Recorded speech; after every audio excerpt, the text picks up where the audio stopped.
প্রিয় শিক্ষার্থী, আসসালামু আলাইকুম। আমরা গত লেকচারে ডট গুণ রিলেটেড যে প্রবলেমগুলো, যে কনসেপ্টগুলো, সেগুলো বিস্তারিত আলোচনা করেছিলাম। আজকে আমরা ক্রস গুণ বিষয়ক যে কনসেপ্ট আছে পুরোপুরি আমরা সেগুলো দেখতে চাই। চলো দেখে ফেলি। ওকে,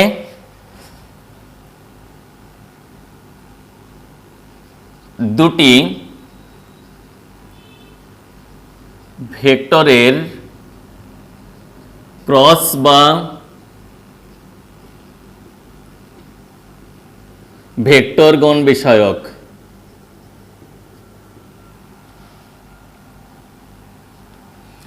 আমরা ডট গুণে দেখো পড়েছিলাম দুটি ভেক্টর রাশিকে গুণ করলে যদি একটা স্কেলার রাশি পাওয়া যায় তাহলে সেই গুণকে ডট বা স্কেলার গুণ বলে, রাইট? কিন্তু আমরা যেহেতু ক্রস বা ভেক্টর পড়তে যাচ্ছি আজকে, তাহলে ক্রস বা ভেক্টর কি হবে? দুটি ভেক্টর রাশিকে গুণ করলে আজকে আমরা স্কেলার পাবো না, পাবো হচ্ছে ভেক্টর। তাহলে ওই গুণকে আমরা বলবো হচ্ছে কি ক্রস বা ভেক্টর গুণ। দুটি ভেক্টর রাশিকে গুণ করলে যদি একটা ভেক্টর রাশি পাওয়া যায়, দুটি ভেক্টর রাশিকে গুণ করলে যদি একটা ভেক্টর রাশি পাওয়া যায়, তাহলে সেই গুণকে কি বলা হয়? ক্রস বা ভেক্টর গুণ। ওকে, এই গুণফল ডিপেন্ড করে, দেখো ডট গুণে ডিপেন্ড করেছিল কোসাইনের উপরে, রাইট? মধ্যবর্তী কোণের কোসাইনের উপরে, কিন্তু এটা সাইনের উপর ডিপেন্ড করে। এখানে ডিরেকশন ইত্যাদি সংক্রান্ত বিষয়গুলো থাকবে। ওকে, চলো আমরা ডেফিনেশনটা লিখে ফেলি, কারণ এটা অনেক সময় আসে আর কি। দুটি ভেক্টর রাশির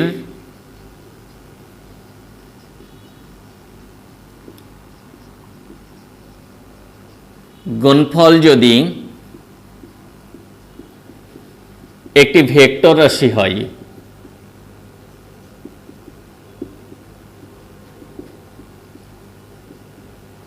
তাহলে তাকে ভেক্টর বা ক্রস গুণ বলে। এই গুণফল নির্ভর করে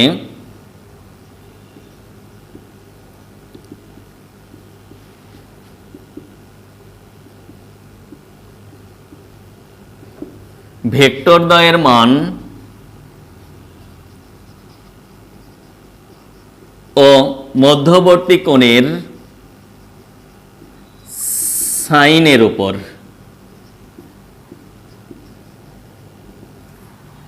মানে এই গুণফল ভেক্টর দ্বয়ের মান এবং মধ্যবর্তী কোণের যে সাইন, অর্থাৎ সাইন থিটা হলে থিটা, সাইন থিটা বা আদার্স কোণ হলে সাইন সেই কোণ, তাদের গুণফলের উপর ডিপেন্ড করবে। ওকে, আচ্ছা, এখন এটা তো আমরা সংজ্ঞা দেখলাম, কিন্তু এর ব্যাখ্যাটা আমরা দেখতে চাই। ওকে, কেমন? খেয়াল করো, দুটি ভেক্টর একটা তলে ক্রিয়াশীল হতে হবে। ওকে, খেয়াল করো,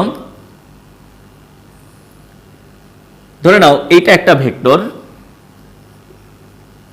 এ ভেক্টর,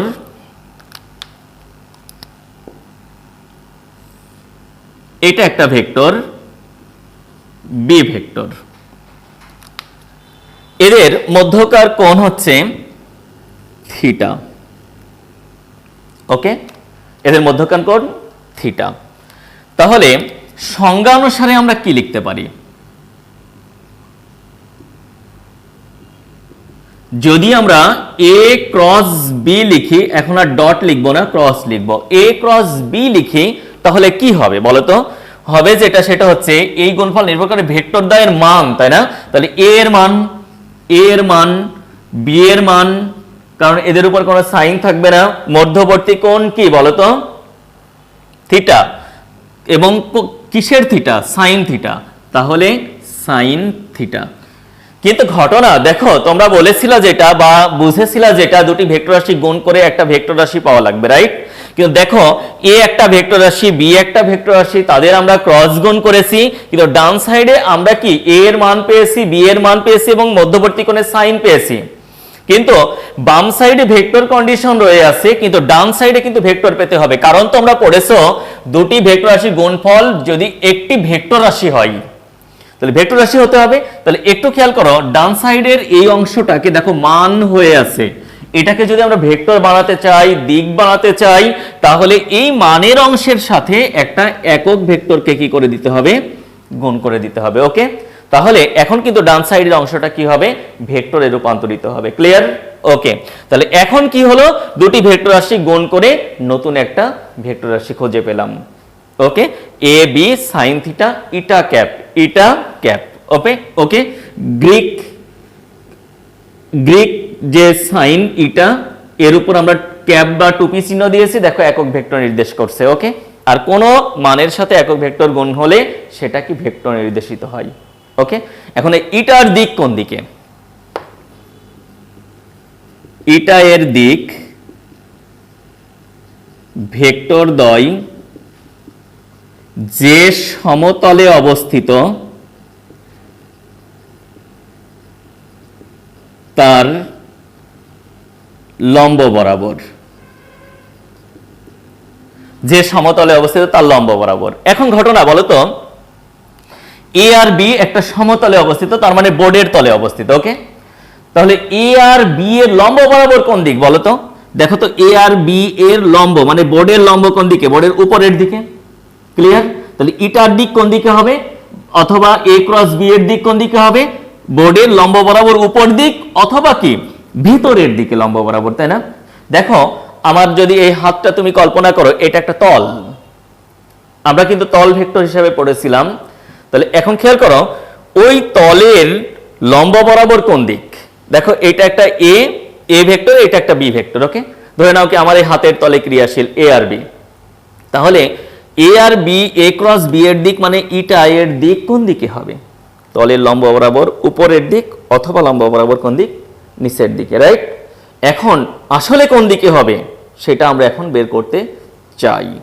এই জন্য আমাদের ফার্স্টেই একটা বিষয় দেখে আসি আমরা, তারপরে আমরা এদিকে আসবো। প্লিজ,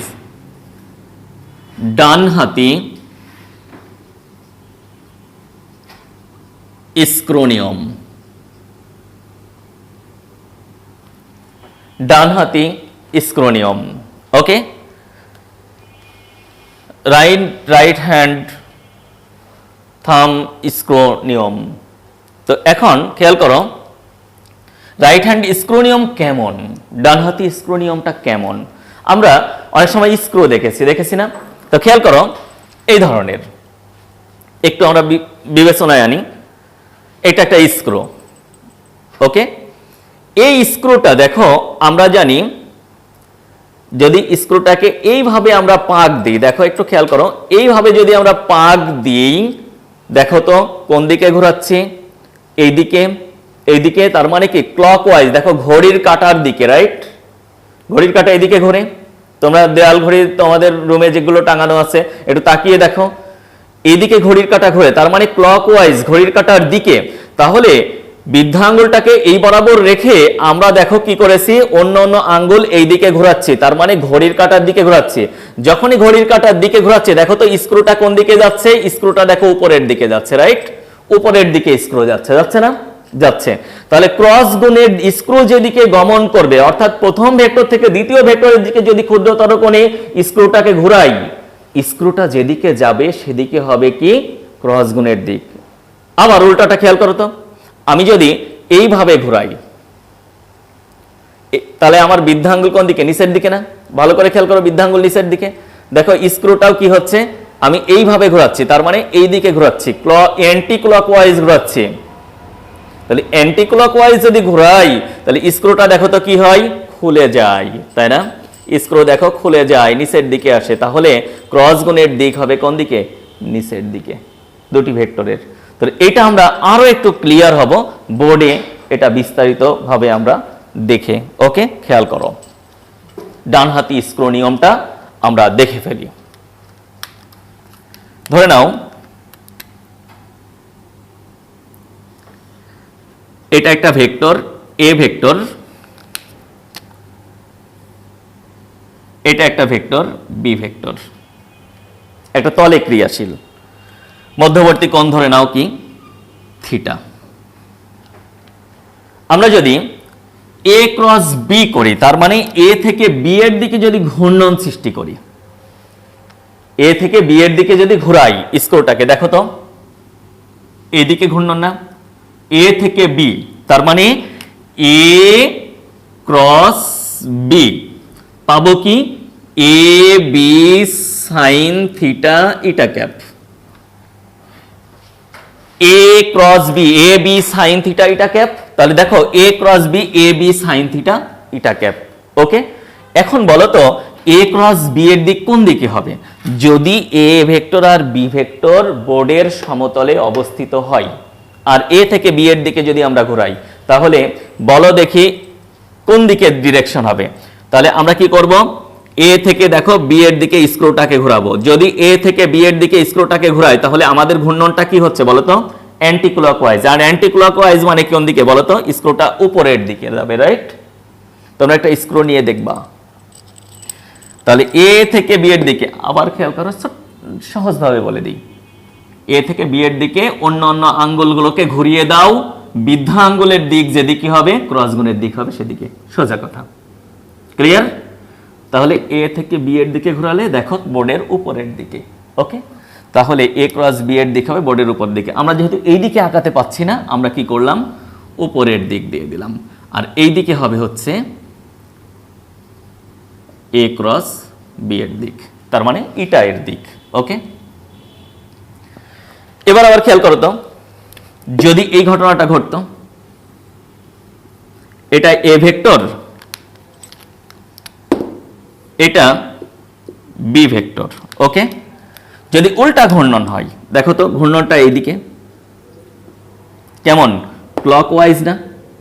এদিকে ঘূর্ণন দেখো কোন এদিকে, তাহলে ক্লকওয়াইজ ঘূর্ণন। তাহলে ক্লকওয়াইজ যদি ঘোরানো যায়, একটু দেখো স্ক্রুটাকে রেখে যদি আমরা ক্লকওয়াইজ ঘোরাই, স্ক্রুটা দেখো কি বোর্ডের ভেতরের দিকে ঢুকে যাচ্ছে, রাইট? তাহলে স্ক্রুটা বোর্ডের ভেতরের দিক ঢোকা মানে কোন দিকে? উপর থেকে আমরা ধরলাম কি নিচের দিকে, মানে ভেতরের দিক মানে নিচের দিকে। তাহলে এটা কি হবে? বি ক্রস এ এর দিক। ওকে, বুঝতে পেরেছো? আচ্ছা, তাহলে ডান হাতি স্ক্রু নিয়মটা কি সেটা আমাদের জানতে হবে। দুটি ভেক্টর যদি একটা সমতলে ক্রিয়াশীল হয় এবং এই দুটি ভেক্টরকে যদি ভেক্টরের যদি প্রথম ভেক্টর হতে দ্বিতীয় ভেক্টরের দিকে একটা ডান পাকের স্ক্রুকে রেখে ঘোরানো যায়, তাহলে স্ক্রুটা যেদিকে গমন করবে ক্রস গুণের দিক হবে ওই দিক। ওকে, আচ্ছা, তাহলে এটা হচ্ছে ডানহাতি স্ক্রু নিয়ম। এখন এই ডানহাতি স্ক্রু নিয়মের কাজটা কি? অনেক সময় অ্যাডমিশন টেস্টগুলোতে কিন্তু আসে, ডানহাতি স্ক্রু নিয়ম দ্বারা আমরা কি করতে পারি? আমরা দুটি ভেক্টরের ক্রস গুণের দিক নির্ণয় করতে পারি। ওকে, এই বিষয়টা একটু খেয়াল রাখবা। তাহলে দুটি ভেক্টরের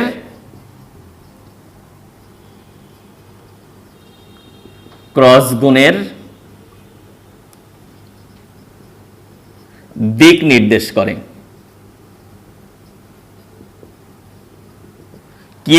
ডানহাতি স্ক্রু নিয়ম। ওকে, দেখো এ একটি ভেক্টর, অ্যান্টিক্লকওয়াইজ ঘূর্ণন ঘটানো হয়েছে, বি আর একটি ভেক্টর, স্ক্রুটি তলে লম্ব বরাবর ঊর্ধ্বগামী হবে, এ ক্রস বি এর দিক হবে তলে লম্ব বরাবর উপরের দিক।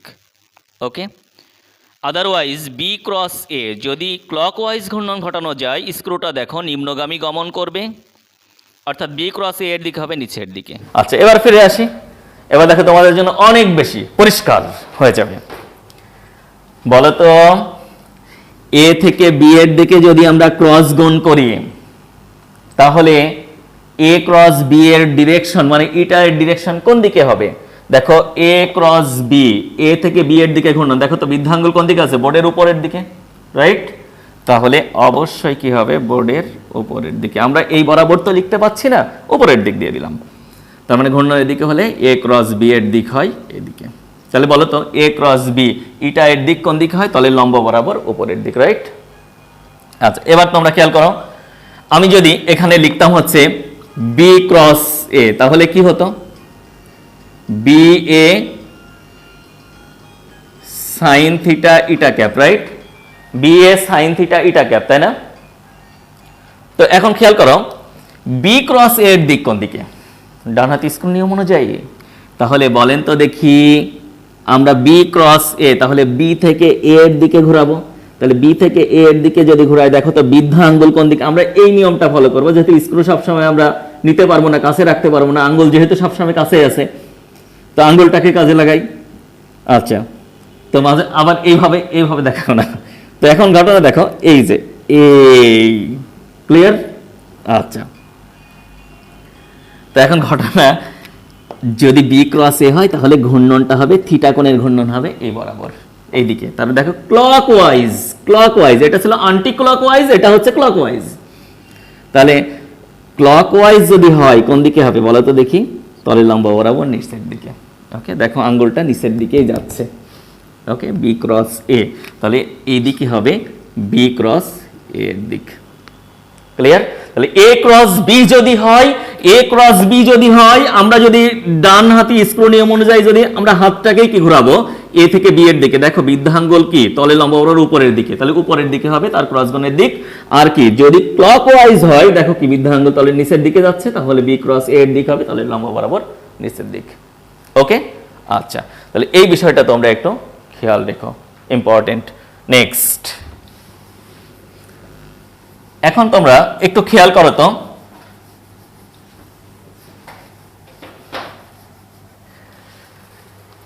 এখান থেকে কি আমরা এটা লিখতে পারি এ ক্রস বি সমান বি ক্রস এ? এটা কি লেখা যায়? অবশ্যই যায় না, কারণ দেখো এ ক্রস বি এর দিক যেদিকে, বি ক্রস এ এর দিক কি তার বিপরীত দিকে। তাহলে আমরা লিখতে পারবো কখন? যখন এর সামনে একটা মাইনাস দিয়ে দিব, রাইট? এখন আবার খেয়াল করো তো, যখন মানের সাথে দিক জড়িত তখন আমরা কি সমান লিখতে পারবো না, একটার সামনে আর একটার বিপক্ষে আর একটা দাঁড়িয়ে যাবে, ওই কন্ডিশনে আমরা লিখতে পারি। এবার তোমরা খেয়াল করো, এ ক্রস বি মডুলাস যদি আমরা লিখি শুধু মান, তাহলে মান মানে কি হবে বলতো? A B sine theta. দিকের কোনো ব্যাপার সেপার আর দরকার নাই। তাহলে একটু খেয়াল করেন তো, বি এ সাইন থিটা মান থাকলে কিন্তু এটা লিখতে পারি আমরা। তাহলে আমরা A B sine theta A cross b modulus লিখেছি, তাহলে বি এ সাইন থিটা আমরা কি লিখতে পারি বলতো? B cross a modulus. পারবো না লিখতে? আচ্ছা, তাহলে a cross b modulus b cross a মান হলে লেখা যায়, শুধু মান। দেখো শুধু মান হলে লেখা যায়, কিন্তু মান প্লাস দিক যেখানে জড়িত থাকবে সেখানে আমরা কি এইভাবে কি করতে হবে? লিখতে গেলে একটা মাইনাস দিতে হবে। বুঝতে পেরেছো? ওকে, এই বিষয়গুলো একটু খেয়াল রেখো, অনেক অনেক ইম্পর্টেন্ট। ওকে, আচ্ছা, নেক্সট, এখন আমরা ক্রস গুণের উদাহরণ দেখতে চাই। ওকে, অবস্থান ভেক্টর যাকে আমরা আর দিয়ে চিহ্নিত করি, অবস্থান ভেক্টর আর এবং বল ভেক্টর এফ, যাদের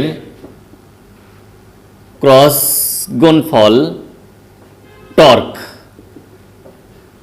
আমি বিস্তারিত আসছি, টর্ক টাউ দিয়ে প্রকাশ করা হয়, একে বলা হয় tau. Tau Greek name tau, মানে টি এর মাথার উপর একটা ঝোড়ো হাওয়া হয়ে গেছে, টি এর মাথাটা এলোমেলো হয়ে গেছে, হ্যাঁ, এটা টাউ, টর্ক। তাহলে আর ক্রস এফ সমান কি পাওয়া যায়? টর্ক পাওয়া যায়, মানে এখানে টাউ বলা হয়। আর কি অবস্থান ভেক্টর, এফটা কি বল ভেক্টর, দুটাই ভেক্টর রাশি, তাদের গুণফল টর্ক একটা নতুন ভেক্টর রাশি। ওকে, আচ্ছা, এখন খেয়াল করো, যদি আর এবং এফ এর মধ্যকার কোণ, এটা হচ্ছে কোণ চিহ্ন, মধ্যকার কোণ যদি থিটা হয়, তাহলে আমরা কি লিখতে পারি? আর এফ সাইন থিটা ইটা ক্যাপ। কারণ তো আমাদের এর আগে শিখিয়েছি এ cross B, A B sine theta eta cap, right? তাহলে আর ক্রস এফ কি হবে? আর এফ সাইন থিটা ইটা ক্যাপ, এটা হচ্ছে টাউ। তাহলে এখানে দেখো শুধু যদি মান নেই তাহলে কি হবে? আর এফ সাইন থিটা, রাইট?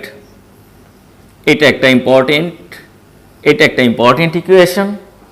এখন তোমাদের কাছে অজানা টর্ক, ভেক্টর রাশির উদাহরণগুলো পড়তে যেয়ে দেখো আমরা লাস্ট একটা এক্সাম্পল দেখেছিলাম যেটাকে বলেছিলাম টর্ক। আর টর্ক কি? ঘূর্ণন বল। যে বল কোনো বস্তুর উপর প্রযুক্ত হয়ে বস্তুটিকে কোনো অক্ষের চারদিকে ঘুরতে সামর্থ্য অর্জন করে, সেই বলটাকে আমরা কি বলি? টর্ক। ওকে, তার মানে কোনো সিস্টেম যদি কি ঘুরতে থাকে, বল প্রয়োগের ফলে ঘুরতে থাকে, মনে রাখবা সেখানে টর্ক প্রযুক্ত হয়েছে। টর্ক অর্থ কি? ঘূর্ণন বল। এর বিস্তারিত আমরা 4 নম্বর অধ্যায়ে পড়ব। নিউটনিয়ান বলবিদ্যা পড়তে যে স্পেশাল ভাবে টর্কের টপিকই ওখানে আছে এবং বিস্তারিত পড়ানো হবে। ওকে, আচ্ছা, তারপর আমি একটু বলি, তোমরা কোন কোন ঘরের দরজা দেখেছো এই ধরনের, ধরে নাও ঘরের দরজা, হ্যাঁ, ঘরের দরজা, এখানে একটা হাতল লাগানো আছে, এটা অক্ষ। দেখো যখন কবজাগুলো লাগানো থাকে, এই জায়গায় লাগানো থাকে, কবজাগুলো লাগানো থাকে, তো আমরা যখন ঘর থেকে বাহিরে বের হই তখন দরজাটা দেখো কি করি? ধাক্কা দিই বা কি হ্যান্ডেল ধরে কি টানি, রাইট? টানি না? টানি। তাহলে দেখো ঘরের দরজাটা কি হয় বলো তো দেখি? অক্ষের সাপেক্ষে ঘোরে, তাই না? এক সাইডটা স্ট্যাটিক কন্ডিশনে থাকে, ওইটার সাপেক্ষে ঘুরতে থাকে। তার মানে এই অক্ষের সাপেক্ষে, ধরে নাও এটা পি কিউ অক্ষ, এই পি কিউ অক্ষের সাপেক্ষে এই দরজাটা কি হয়? ঘোরে, অর্থাৎ খুলে যায়, বন্ধ হয়, এগুলো আমরা জানি। এখন ঘটনাটা কি একটু খেয়াল করো তো। এই অক্ষ হতে এই যে হ্যান্ডেল, এর দূরত্ব হচ্ছে অবস্থান ভেক্টর আর, এদিকে, রাইট? তুমি যখন খুলছো দরজাটা তখন কি একটু ধাক্কা দিয়ে খুলছো না? যখনই তুমি ধাক্কা দিয়ে খুলছো তখন কি হচ্ছে বলো তো? এই বরাবর একটা বল প্রয়োগ করছো, তুমি বল প্রয়োগ করছো, রাইট? তাহলে যখনই তুমি বল প্রয়োগ করছো তখন কি হয়েছে? এই দরজাটা কি ঘুরছে, ঘুরে খুলে যাচ্ছে অথবা বন্ধ হচ্ছে, তাই না? সুতরাং এই যে ঘূর্ণন বল সৃষ্টি হয়েছে এটাকেই বলা হয় টর্ক। আর এই যে আর দেখছো, এই আরটাই হচ্ছে এই আর, এই যে আরটা দেখেছো, এই আরটা হচ্ছে এই আর, আর যে বল তুমি প্রযুক্ত করে এই যে ধাক্কা দিয়ে বা টেনে নিয়ে খোলো সেটাই হচ্ছে এই এফ বল। ওকে, তাহলে অবস্থান ভেক্টর এবং বল ভেক্টরের প্রযুক্ত বল ভেক্টরের ক্রস গুণফল কি হয়? টর্ক। এটা ভেক্টর গুণের একটা উৎকৃষ্ট উদাহরণ। ওকে, এর বিস্তারিত আমরা জানবো পরবর্তীতে। ওকে, তাহলে খেয়াল রেখো। এখন বলো তো এই টর্কটা ম্যাক্সিমাম হবে কখন? টর্কটা ম্যাক্সিমাম হবে কখন? যখন এই সাইনের মান ম্যাক্সিমাম হবে, রাইট? তাহলে থিটা যদি 90 ডিগ্রি হয়, দেখো টর্ক ম্যাক্সিমাম হবে, কারণ সাইন 90-র মান কত বলো তো? 1। ওকে, তাহলে সাইনের সর্বোচ্চ মান পাওয়া যায়, তাহলে ম্যাক্সিমাম টর্ক কিন্তু আমরা এখানে নির্ণয় করতে পারি। তাহলে আমরা কি করলাম? টর্ক এটা ভেক্টর গুণ দ্বারা ব্যাখ্যা করলাম। ওকে, আচ্ছা, নেক্সট আমরা ডানহাতি স্ক্রু নিয়মের নিয়ম দ্বারা আমরা দেখেছি ক্রস গুণের দিক কোন দিকে হয়, রাইট? এখন বাস্তবিক ক্ষেত্রগুলো আমরা আমাদের এই পড়ার সাথে অ্যাড করব, কারণ আমি সবসময় বলেছি ফিজিক্স মানেই বাস্তবিকতা। যত বাস্তবিকতার সাথে তুমি কি জুড়ে দিবা তোমার পড়াটাকে, তোমার তখন কি হবে? স্বতঃস্ফূর্ততা ফিরে আসবে। ওকে, তাছাড়া ওই যে অবুঝের মতো পড়ে গেলা, চোখ কান বন্ধ করে তুমি শুধু মুখস্থ করে গেলা, নট, এটা ফিজিক্স নয়। ওকে, আচ্ছা, তার আগে আমি আবার বলে নিই, দেখো তো এই ঘূর্ণনটা হচ্ছে ক্লকওয়াইজ, রাইট? ক্লকওয়াইজ যদি ঘূর্ণন হয়, দেখো যেদিকে ঘুরছে অন্য অন্য আঙ্গুলগুলো সেদিকে আমরা ঘোরাবো, আর বৃদ্ধাঙ্গুল যেদিকে দিক হবে সেদিকে, ক্রস গুণের, মনে রাখবা। এখন দেখো তো ঘূর্ণনটা যদি এই দিক হতো, তার মানে অ্যান্টি ক্লকওয়াইজ ঘূর্ণন, তাহলে দিক কোন দিকে হবে? এদিকে ঘোরালে বলো তো দেখি। অবশ্যই তলের লম্ব বরাবর উপরের দিক, তাই না? তাহলে এটা হচ্ছে দেখো ক্লকওয়াইজ, তার মানে নিচের দিকে।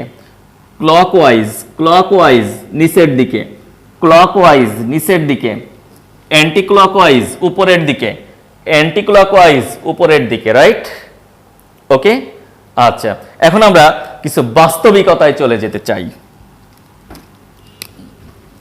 বাস্তবিকতা, বাস্তব ঘটনা। হ্যাঁ, 1 কোশ্চেন আসে, ফ্যান ঘুরলে গায়ে বাতাস লাগে কেন?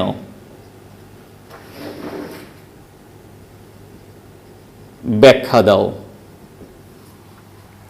ফ্যান ঘুরলে গায়ে বাতাস লাগে কেন সেটা আমরা কি ব্যাখ্যা দিতে চাই। ওকে, এটা ক্রস গুণন বা ক্রস গুণের ডিরেকশন দ্বারা আমরা এটা কি বলতে পারি। দেখো, যখন ফ্যান ঘুরতে থাকে আমরা একটু দেখে নিই, হ্যাঁ ফ্যানের ঘূর্ণনটা কোন দিকে হয়। চলো যাই, দেখো ফ্যান কোন দিকে ঘুরছে, ফ্যান এই দিকে ঘূর্ণনশীল। ওকে, তো এখন আমরা যদি ওইদিকে অন্যান্য আঙ্গুলগুলো ঘোরাই, দেখো অন্যান্য আঙ্গুলগুলো ঘোরাচ্ছি আমরা, ফলে দেখো তো বৃদ্ধা আঙ্গুলের দিক কোন দিকে, বৃদ্ধা আঙ্গুল নিচের দিকে, রাইট। তাহলে বাতাস কোন দিকে আসবে, বাতাস নিচের দিকে আসবে। তাহলে তুমি যদি নিচে বসে থাকো তাহলে এই ফ্যানের বাতাস কিন্তু তোমার গায়ে লাগবে। ওকে, কারণ ক্রস গুণন অনুযায়ী বাতাস নিচের দিকে আসবে এবং তোমার গায়ে লাগবে, কারণ বাতাসের ডিরেকশন নিচের দিকে হবে। কিন্তু ফ্যানটা যদি এই দিকে না ঘুরে যদি উল্টা দিকে ঘুরতো, তাহলে তুমি যদি নিচে বসে থাকতা তাহলে কিয়ামত পর্যন্ত তোমার কিন্তু গায়ে বাতাস লাগবে না।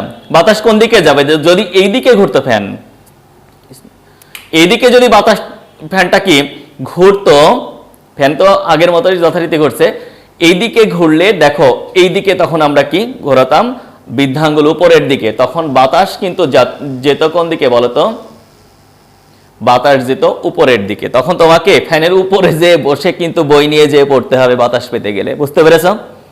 তাহলে ফ্যান ঘুরলে কেন বাতাস লাগে এটা আমরা আরো বিস্তারিত পড়বো 4 নাম্বার অধ্যায়ে, যে যখন টর্ক পড়বো অবস্থান ভেক্টর এবং বল ভেক্টর দিয়ে একবার সুপার ভাবে তোমরা কি ওটা দেখতে পাবা। ওকে, বাস্তব ঘটনা 2 আমরা ভেক্টর ক্রস দিয়ে এগুলোকে ব্যাখ্যা করছি, মানে ডানহাতি স্ক্রোনিয়াম দিয়ে ব্যাখ্যা করছি আর কি। অনেক সময় ধর্মমূলক কোশ্চিন আসে, তো ক্ষুদ্র ক্ষুদ্র বিষয়গুলোকে আমরা অবজ্ঞা করব না, এটাই আর কি। বোতলের সিপি খোলা বা বন্ধ করা। ওকে, আমরা ভেক্টরের যে ক্রস গুণ এবং ডানহাতি স্ক্রোনিয়াম সেটা দ্বারা আমরা ভেক্টরের সিপি কিভাবে খোলা হয় এবং বন্ধ করা হয় সেটা আমরা দেখব। ওকে, তো খেয়াল করো, এটা একটা বক্স, মানে বোতল আর কি, বক্স নয় বোতল। এই যে বোতলটার এটা হচ্ছে সিপি, হলুদ যেটা দেখতে পাচ্ছ সিপি। আমি যদি এটাকে দেখো অ্যান্টি ক্লকওয়াইজ ঘোরাই, এদিকে ঘোরাই, দেখো কি সিপি কি খুলে যাবে, এই দেখো খুলে গেছে। আবার যদি এটাকে আমরা কি করি ক্লকওয়াইজ ঘোরাই, তাহলে দেখো কি সিপিটা এঁটে যাবে, রাইট।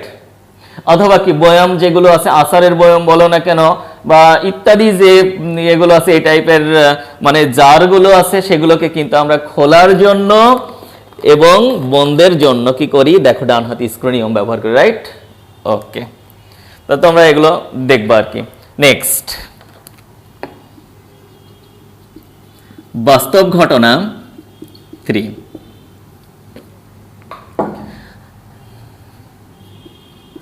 হেলিকপ্টার নামার বা ওঠার সময় তার উপরের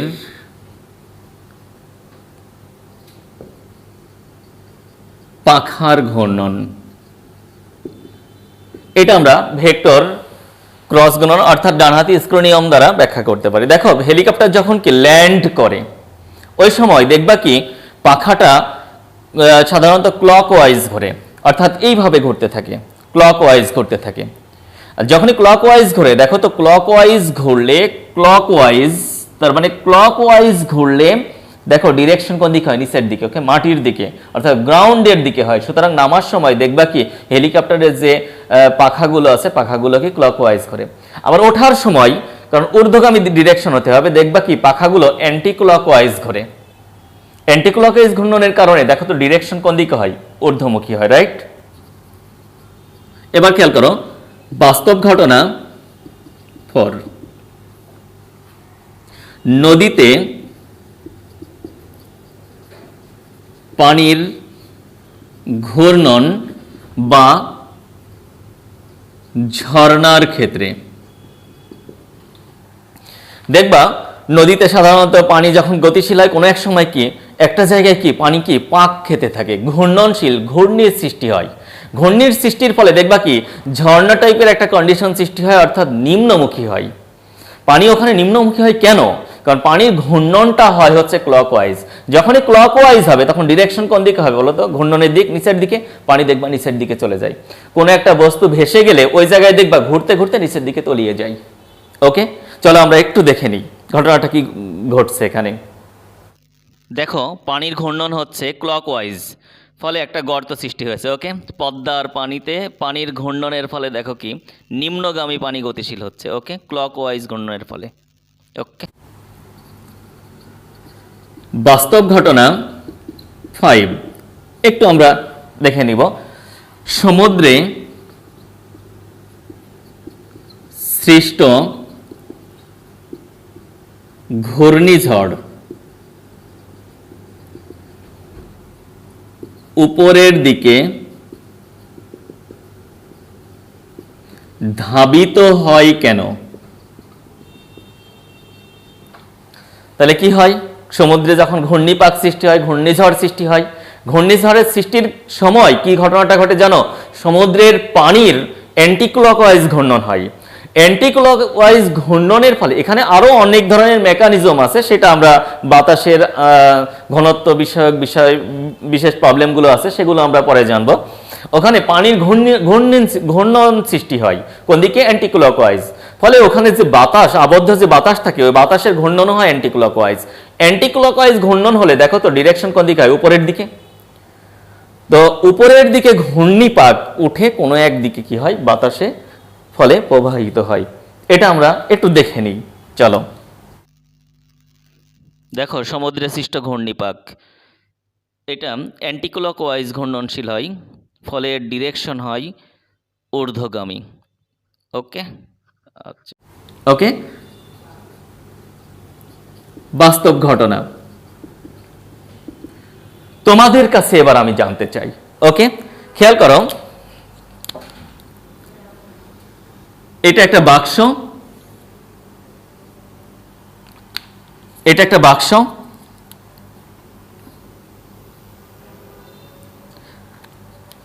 এই বাক্সের মধ্যে বাতাস এদিকে ঘুরছে,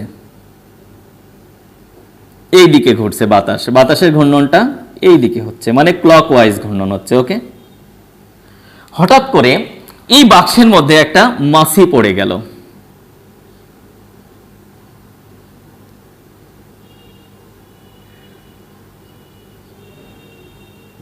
মাছি পড়ে গেল। ওকে, এই মাছিটা এই আবদ্ধ অংশ থেকে বের হতে পারবে কি?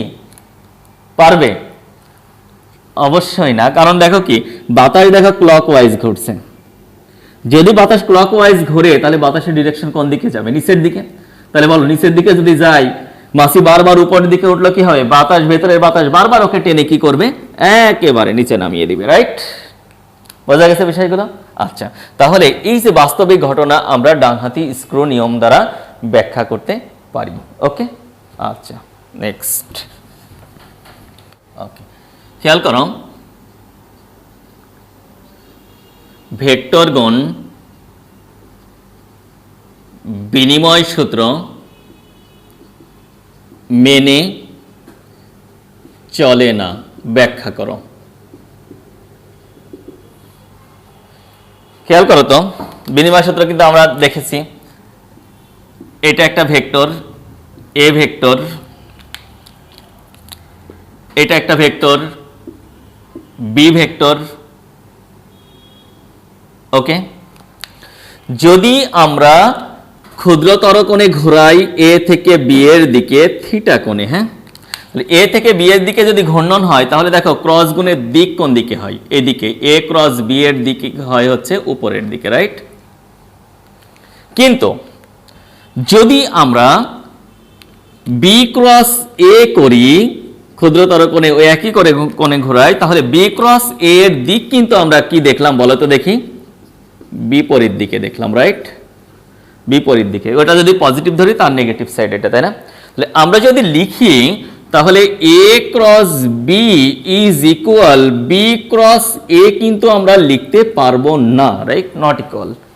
কিন্তু আমরা যদি এই লিখি a cross b, b cross a লিখি, তাহলে এর আগে একটা মাইনাস দিলেই ওকে ইকুয়াল লিখতে পারি। কিন্তু দেখো আমরা কি দেখেছি, বিনিময় সূত্রের ধারণাটা আমরা এর আগে যেটা নিয়েছিলাম, যদি আমরা স্থান চেঞ্জ করি, ইকুয়ালের আগে এবং পরে যদি স্থান চেঞ্জ করি তাহলে চিহ্নের কোনো পরিবর্তন হবে না, সেটা হলো বিনিময় সূত্র ছিল, রাইট? কিন্তু দেখো এখানে কি ঘটেছে, এদিকে দেখো এ আছে এবং বি আছে, আমরা যদি অপোজিট অংশে নিয়ে যেয়ে যদি আমরা কি করি, এর জায়গায় বি কে বসায় আর বি এর জায়গায় এ কে বসায়, তাহলে দেখো কি একটা সাইন চেঞ্জ হয়ে যাচ্ছে, অর্থাৎ ডিরেকশন চেঞ্জ হয়ে যাচ্ছে, রাইট? সুতরাং যেহেতু চিহ্নের পরিবর্তন হয়েছে সেহেতু বিনিময় সূত্র মেনে চলবে না। এটার ক্ষেত্রেও আসতে পারি, এ ক্রস বি, বি ক্রস এ দেখো কি সমান নয়, সুতরাং বিনিময় সূত্র মেনে চলবে না। ক্লিয়ার? তাহলে ক্রস গুণ বিনিময় সূত্র মেনে চলে না। অনেক সময় কি ব্যাখ্যা করতে বলা হয়, তোমরা এই ব্যাখ্যাগুলো একটু অবশ্যই খেয়াল রেখো, ঠিক আছে? নেক্সট,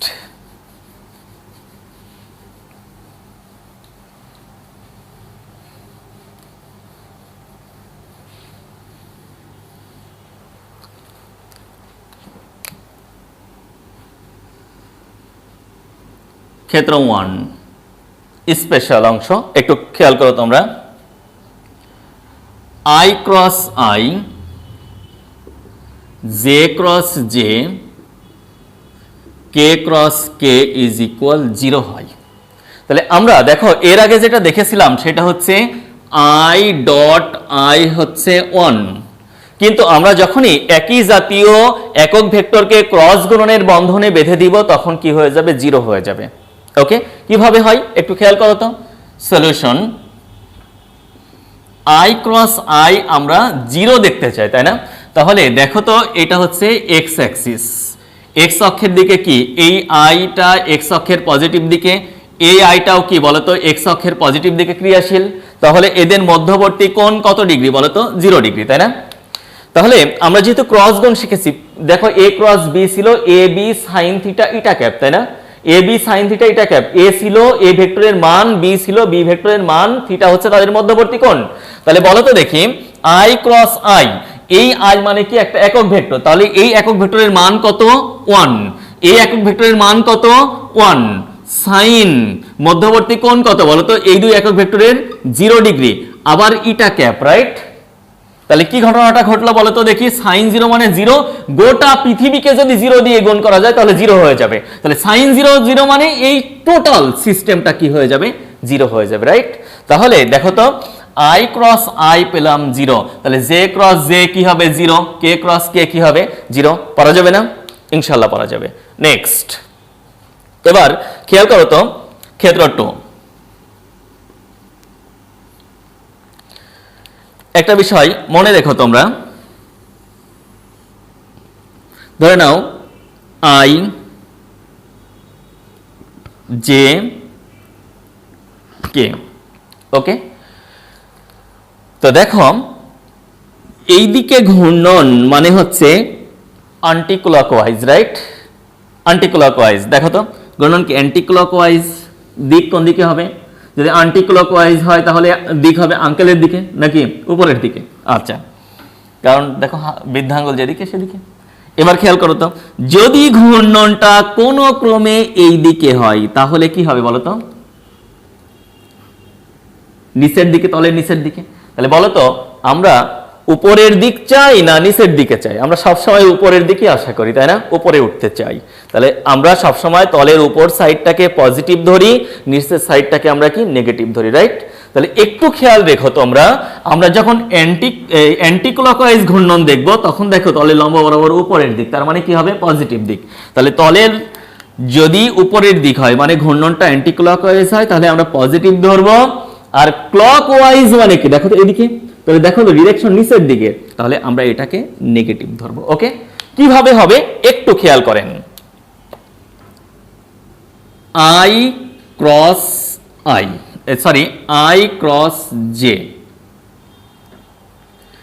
আয়ের পরে কি হয়, জে হয়, তাই না? তাহলে আয়ের পরে জে পেতে গেলে কোন দিকে ঘুরতে হচ্ছে বলো তো, অ্যান্টি ক্লকওয়াইজ, রাইট?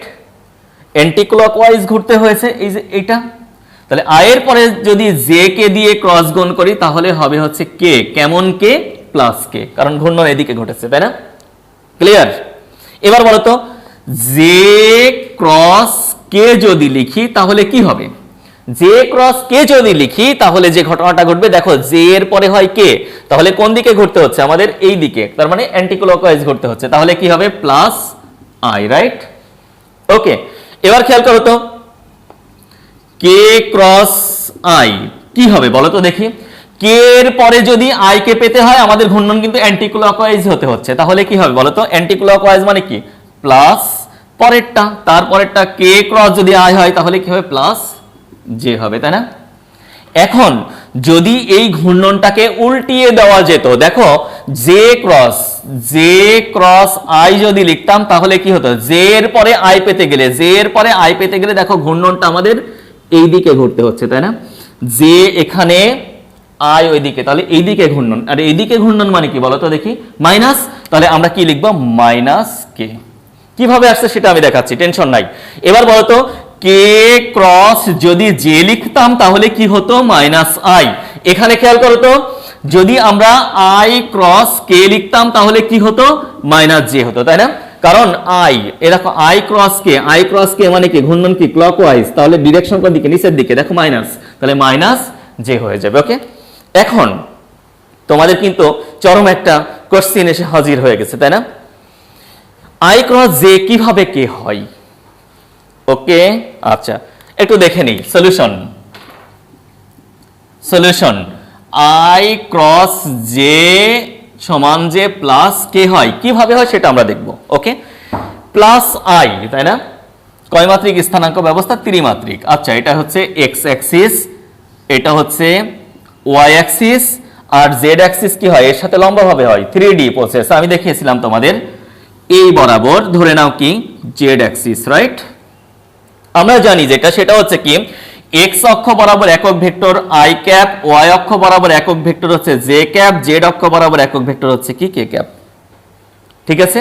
আচ্ছা, মনোযোগ দিয়ে খেয়াল করবেন। বলো তো দেখি কে এর দিক কোন দিকে? লম্ব বরাবর, তাই না? কারণ আমরা বোর্ডে ত্রিমাত্রিক বা 3D আঁকতে পারি না, এই জন্য এদিকে আমরা কি করেছি? এদিকে বোর্ডের সাথে পেড়ে দিয়েছি, রাইট? আচ্ছা, শুয়ে দিয়েছি বোর্ডের সাথে, টেনশন নাই। তো এখন দেখো আই ক্রস জে, আই থেকে এখানে যদি আমি ডান হাতে স্ক্রু রাখি বা অন্য আঙ্গুলগুলো যদি আমরা কি প্রথম ভেক্টর থেকে দ্বিতীয় ভেক্টর দিকে ঘূর্ণন সৃষ্টি করি তাহলে কোন দিকে হবে? দেখো তো এই বরাবর হচ্ছে কি আই ক্রস জে, তাহলে আই থেকে জে এর দিকে যদি ঘূর্ণন ঘটায় তাহলে কি আই ক্রস জে এর দিক কোন দিকে হচ্ছে? উপরের দিকে, রাইট? তাহলে একটু খেয়াল করো তো আই ক্রস জে কি হবে? 1 সাইন আই এবং জে এর মধ্যে কোণ কত? 90 ডিগ্রি, ইটা ক্যাপ, তাই না? তাহলে আমরা কি দেখলাম? I cap cross J cap. হ্যাঁ, তাহলে আই এর মান হচ্ছে 1, জে এর মান একক ভেক্টর 1, সাইন দেখো আই এবং জে এর মধ্যে কোণ যেহেতু 90 ডিগ্রি, আমরা দেখেছি 90 ডিগ্রি বসিয়েছি, আর ইটা ক্যাপ, ইটা হচ্ছে একক ভেক্টর, তাহলে সাইন 90 এর মান যেহেতু 1, তাহলে আমরা এখানে পাবো কি? ইটা ক্যাপ, তাই না? তাহলে আই ক্রস জে দেখো তো ইটা ক্যাপের দিক হবে কি? তাদের লম্ব বরাবর, তলের লম্ব বরাবর উপরের দিক, তাহলে এইদিকে যদি ইটা ক্যাপের দিক হয়, ইটা ক্যাপ কিন্তু একক ভেক্টর, তাহলে বলো তো লম্ব বরাবর কোন অক্ষটা আছে? জেড অক্ষটা, তাহলে জেড অক্ষ বরাবর একক ভেক্টর কে ক্যাপ, তাহলে এই ইটা ক্যাপ মানেই হবে হচ্ছে কে ক্যাপ। ক্লিয়ার? তাহলে আমরা কিভাবে i cross j is equal plus k পেলাম? বোঝা গেছে? এইভাবেই আমরা কি করতে পারি? এগুলো সব সলভ করতে পারি। ওকে, তোমরা দারুণভাবে এগুলো বারবার প্র্যাকটিস করবা। এইগুলো ক্ষুদ্র ক্ষুদ্র বিষয় হলেও বড় অনেক অংশ সলভ করতে গেলে আমাদের কিন্তু লাগবে। ঠিক আছে? আচ্ছা, তো এখন ঘটনা আমরা একটু বেশি পড়বো এরপর থেকে, কারণ তোমাদের সময় কিন্তু কোনো সিলেবাস কমানো হবে না এবং রাইট টাইমে এই 2022 সালে কিন্তু এক্সাম নিয়ে নেওয়া হবে। ওকে, এই জন্য একটু সিরিয়াসলি তোমরা এগিয়ে যেও। তো যাই হোক, কি যেন নাই, তাই না? শিক্ষা লাগবে। আচ্ছা দিয়ে দিচ্ছি, টেনশন নাই। তো ধরে নাও একদিন একটা কাক কাক উড়ে যাচ্ছে। তো ওই কাক একদিন একটা বট বৃক্ষের উপর বসেছিল, বট ফল খেয়েছিল। তো বট ফল খেয়েছে মানে বিচি সহ খেয়ে ফেলেছে। কোনো একদিন একটা রাস্তার উপর দিয়ে উড়ে যাওয়ার সময় তার প্রাকৃতিক ডাকে সাড়া দেওয়ার একটা সিচুয়েশন তৈরি হয়েছে। তো প্রাকৃতিক ডাকে সাড়া দিয়েছে, বট ফলটা বের হয়ে রাস্তার সাইডে পড়ে গেছে, মানে তার মল ত্যাগের সময় আর কি, মলের সাথে।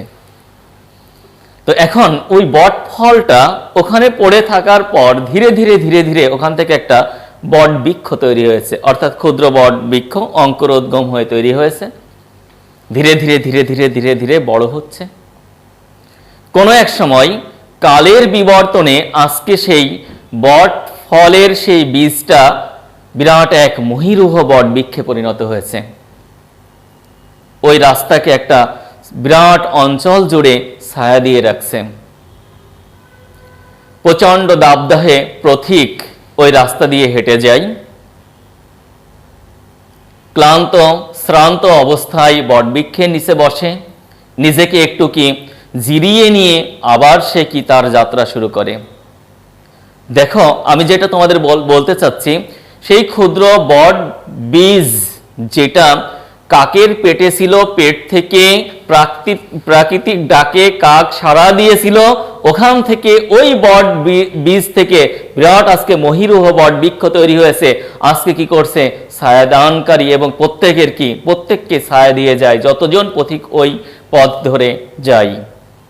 সুতরাং এখান থেকে একটা শিক্ষা আছে, সেটা হচ্ছে কি, তোমাকেও এই ধরনের হতে হবে, এই ছায়াদানকারী বৃক্ষের মতো। নিজেকে হয়তো ভাবতে পারছো না, মনে হচ্ছে কি আমি ক্ষুদ্র, আমি কি পারবো, আমি কি এখানে পৌঁছাতে পারবো। সুতরাং তোমাকে কি করতে হবে, সব সময় চেষ্টা চালাতে হবে, আমি এমন কিছু হতে চাই, আমি যেন হাজার হাজার লাখো লাখো মানুষের ভরসা স্থল হতে পারি, লাখো লাখো মানুষকে আমি ছায়াদানকারী বৃক্ষের মতো কি একটা অবস্থায় আমি যেতে পারি আর কি। এবং আমি স্টপ মানে লাখ মানুষের মুখ স্টপ হয়ে যাবে, আমি স্টপ মানে হাজার মানুষের মুখ স্টপ হয়ে যাবে, আমি স্টপ মানে হাজার মানুষের কি খাবার বন্ধ হয়ে যাবে, তা আমি স্টপ মানে কি এই ধরনের কি হাজার হাজার মানুষ কি দেখো স্টপ অবস্থা, তার মানে তোমার দিকে চেয়ে থাকবে। সুতরাং প্রতিটা পদক্ষেপ যেন কি তোমার ভালো হয় এবং এগিয়ে যাওয়া হয়, যাতে তুমি ওই হাজার লাখো মানুষের ভরসা স্থল হতে পারো, সেভাবে এগিয়ে যাও। ওকে, থ্যাংক ইউ ভেরি মাচ। আল্লাহ হাফেজ। নেক্সট লেকচারে আমরা এর গাণিতিক প্রবলেমগুলো শিখব। সবাইকে শুভ কামনায়, সুস্থ কামনায়, আসসালামু আলাইকুম ওয়া রাহমাতুল্লাহ।